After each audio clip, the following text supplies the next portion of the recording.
Doctor साहब, IMF वफ़द इस वक्त पाकिस्तान में मौजूद है और हुकूमत की यकीन दहानी कराई गई है तमाम शराइत जो हैं वो बर वक्त मुकम्मल करने की। मामलात किस तरफ जा रहे हैं और अवाम पे जो मज़ीद बोझ डलने वाला है, क्या वो जो है वो इस वक्त अवाम बर्दाश्त कर सके? देखिए, बहुत सारे वाक़यात एक साथ हो रहे हैं और किसी भी वाक़े को मेरे ख्याल से अलग से हम ना देखें तो इस वक्त बेहतर है। और कल भी हमने बात की थी कि इसमें अब एक दहशतगर्दी का फैक्टर जो कि कुछ अरसे के लिए खामोश रहा, वो अब दोबारा शुरू हुआ और 100 से ज़्यादा शहादतें हो चुकी हैं। जी सर। और पेशावर पुलिस लाइन में, और उसके अलावा 221 ज़ख्मी हैं शदीद, जिनमें से कुछ की हालत जो है वो बहुत नाजुक है। एम्पुटेशंस हैं। ज़ाहिर है कि जब ये ब्लास्ट के जो ज़ख्मी होते हैं, ये इनके ज़ख्मों की नौइयत बड़ी संगीन होती है। बहुत से ऐसे होते हैं जो अपने आज़ा से महरूम हो जाते हैं, किसी की आंखें चली गई, कोई भी हो गया। और ये पुलिस, यानी पुलिस से मतलब ये है कि जो आपकी एक तरह से पहली लाइन है सिक्योरिटी की, 100 से ज़्यादा, इसमें अफसरान भी हैं, जवान भी हैं। और इसमें जो है वो एक बात, दो तीन बातें इसमें। पहली बात तो ये है कि ये बात बार बार कही जा रही है कि जी ये पुलिस लाइन में कैसे दाखिल हो गया खुदकुश हमलावर, कैसे हो गया, कैसे सिक्योरिटी। ये उनकी रिहाइश गाहें हैं। जो पुलिस लाइन है ये उनके फ्लैट्स हैं। जो लोग भी कराची, लाहौर, बाकी शहरों में, कोयटा में, ये पुलिस हेडक्वार्टर नहीं है, ये थाना भी नहीं है। ये वो जगह हैं जहां पर पुलिस एहलकार रहते हैं जी। और यहाँ उनकी फैमिलीज भी हैं। ये आप जाए ना मुख्तलिफ कराची में भी और लाहौर में भी, तो ये आपको फ्लैट्स नज़र आएंगे बने हुए। अमूमन फ्लैट्स की शक्ल होती है और उसमें छोटे छोटे दो दो कमरे के जो हैं वो अमूमन दो दो कमरे के फ्लैट्स हैं जो पुलिस एहलकारों को अलॉट होते हैं बड़ी मुश्किलों से। और ये तो यहाँ उनकी फैमिली, यहाँ वो रहते हैं और एक तरह से उनकी फैमिलीज का आना जाना, मेहमानों का आना जाना, बच्चे खेल रहे हैं, अंदर मस्जिद है। मतलब इसकी जो सिक्योरिटी है, अगर आप मुख्तलिफ शहरों में जाके देखें पुलिस लाइन को, तो इसकी सिक्योरिटी को बहुत ज़्यादा, इसकी कोई बहुत सख्त सिक्योरिटी इसलिए नहीं होती क्योंकि फैमिलीज का आना जाना लगा रहता है। बाजार भी हैं पास, तो मतलब है कि स्कूल भी हैं, तो बच्चे आ रहे हैं जा रहे हैं। फैमिलीज यहाँ पे होती हैं, ये उनकी उनकी रिहाइश गाहें हैं। और ये कैडेट्स की नहीं, ये खाली मैंने कहा ना फैमिलीज, ये पुलिस वो इलाके। तो इसी में कहीं वो जो है वो मस्जिद भी यकीनन जहाँ पे। तो एक बात तो पहले बात ये ज़हन में रखी जाए, है इलाका ऐसा जिसकी सिक्योरिटी बहुत होनी चाहिए थी, है इलाका ऐसा जो रेड जोन में है इलाका, लेकिन उसके बरस जो है वो जो कि फैमिलीज और उनकी रिहाइश गाहें वहाँ पर हैं, इसलिए वो हम ये नहीं कह सकते कि वो उसकी सिक्योरिटी बिल्कुल, वो कब गए खुदकुश हमलावर का। ये जो बात है ना कि वो वहीं थे, इस बात में दम है कि वो पहले ही वहां मौजूद थे। देखें, ये जो दहशतगर्दी इतने सालों से कवर की है, यहां पर भी की है और उससे पाकिस्तान से बाहर भी जो इस तरह के वाकयात हैं, तो इसमें तीन चार चीजें इंपॉर्टेंट हैं। पहली बात तो यह है कि वो जो कि जिसने धमाका किया, यानी अगर दो खुदकुश हमलावर हैं तो दो खुदकुश हमलावर वो हैं जिनको कुछ बताया गया है, उनकी ब्रीफिंग हुई है, कोई डी ब्रीफिंग है, कोई वो उन्होंने जो पता नहीं सवाब मिलेगा क्या मिलेगा, मकबूतुल हवास जो हैं वो बिगड़े हुए दिमाग ब्रेन हैं, जो वॉश। ब्रेन वॉश्ड हैं, वो जो वहाँ पर मौजूद हैं।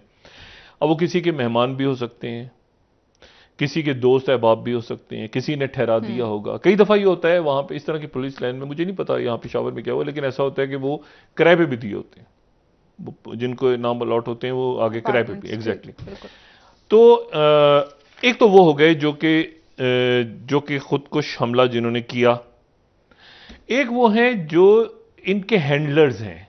अच्छा, हैंडलर्स कई स्टेजेस में हैं, मतलब वो भी हैंडलर हैं।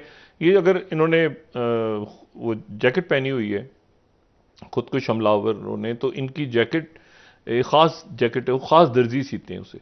मतलब एक वाकया मुझे अच्छी तरह उसका इल्म है कि वो दर्जी को जाके पकड़ा एक जगह पे एक वाकया था, तो उसमें आज मेरे ख्याल से 2008 या 9 की बात है, तो दर्जी तक उसको ट्रेस किया, तो दर्जी जो था वो जिसने वो जैकेट सी थी जिसमें वो धमाका खेज मवाद था, वो 5 और जैकेटें तैयार करा था।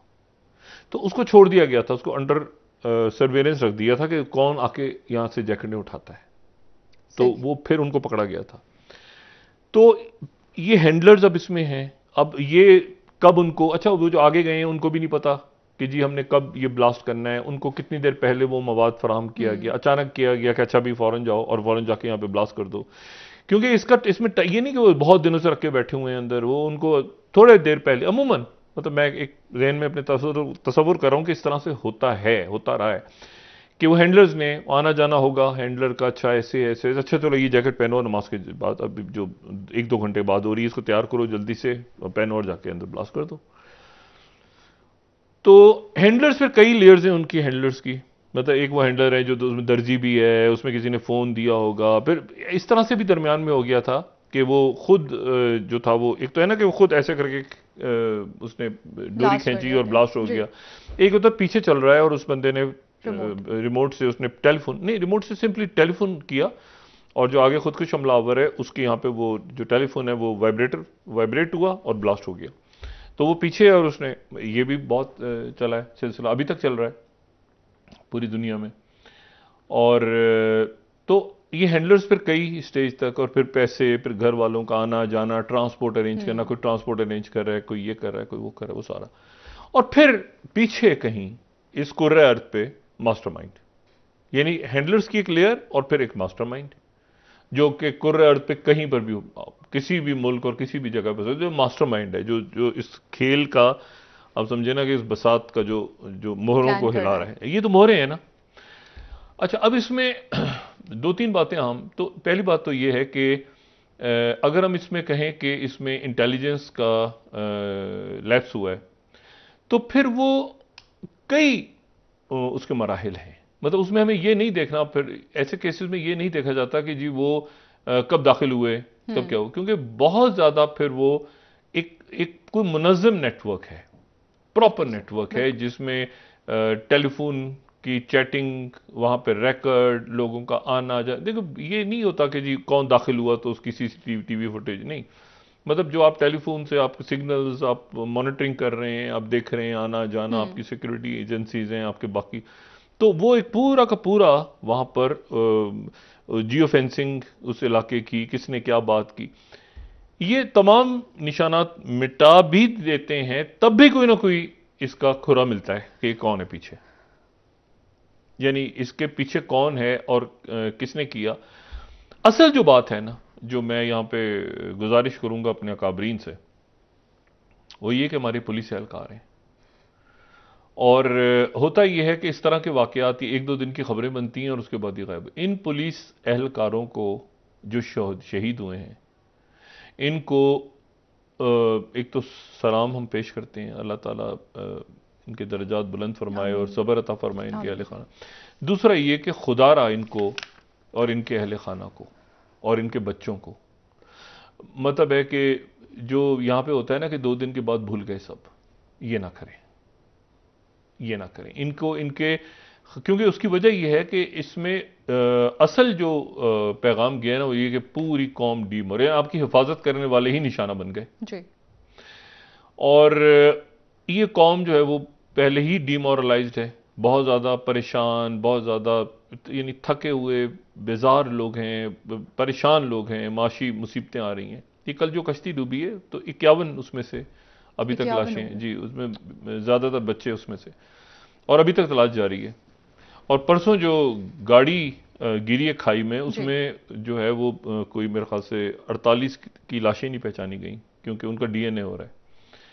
तो ये जो अजाब आ रहे हैं एक एक करके, इसमें खुदारा, और फिर उसके थोड़ी देर के बाद आप बयानात सुने तो बयानात ऐसे हैं कि आप कहेंगे कि यार एक मिनट इसको साइड पे रखो, उधर एलसीज नहीं खुल रही, उधर अद्वियात का शॉर्टेज हो रहा है, उधर ये हुआ। लेकिन आप ये देखें कि इसमें तो एक तो बात ये हो गई कि इसमें सिक्योरिटी को जब आप देखते हैं तो सिक्योरिटी में आपने वहां तक जाना है जहां तक ये, मतलब हैंडलर से फिर मास्टरमाइंड, फिर लार्जर गेम, फिर ये ग्रेटर, देखें ये जो है ना